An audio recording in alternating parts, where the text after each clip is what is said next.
Le décès de Bernard Tapie, qui, il faut bien le dire, était attendu depuis déjà plusieurs semaines, tant la force avec laquelle il avait combattu son cancer était apparue à tous,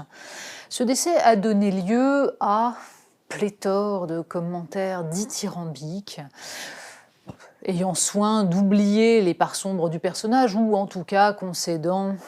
si l'on veut, l'aspect plus négatif, notamment cet arbitrage et ces 400 millions d'euros flottants dont peut-être le contribuable français ne verra jamais la couleur. Mais on a pour autant chanté les louanges pendant tout le week-end de l'homme qui, avec gloire, avait combattu le Front National, qui s'était même érigé en mur, en rempart contre le fascisme qui arrivait en France, de même qu'il avait su merveilleusement s'adresser à cette jeunesse de banlieue qui, à l'époque, était méprisée, victime du racisme. Bref, une sorte de légende dorée qui a l'air d'oublier un petit peu ce qu'incarne en fait Bernard Tapie dans l'histoire française récente. Ce n'est pas l'homme qu'il s'agit d'analyser, mais bien l'époque en ce qu'elle permet à Bernard Tapie de devenir un phénomène politique. Et c'est bien grâce à François Mitterrand que tout cela est rendu possible, un François Mitterrand qui, bien qu'élu par un peuple de gauche enthousiaste, a été celui qui a permis la dérégulation financière,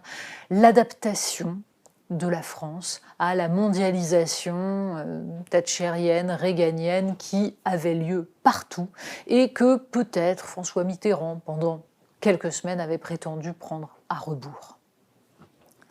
Les années Bernard Tapie, ce sont les années fric. Ce sont les années 80 qui transforment officiellement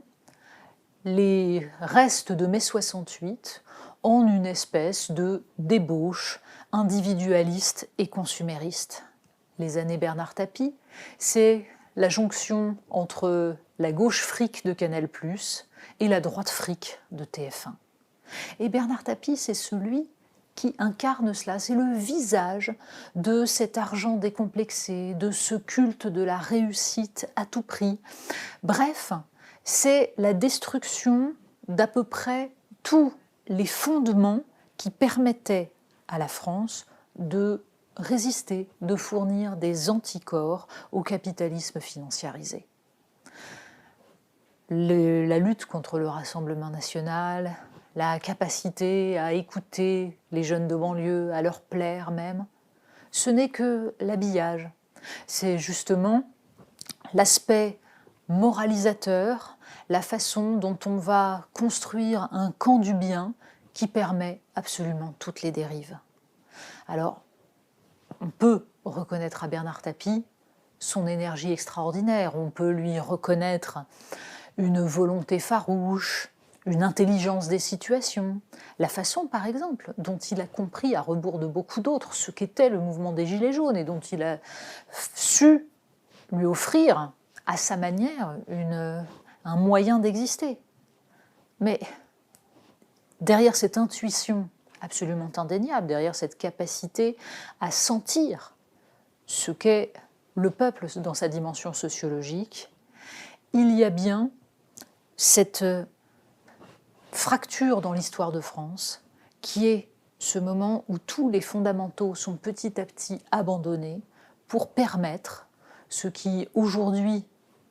est appelé très gentiment Nouveau Monde, mais qui n'est que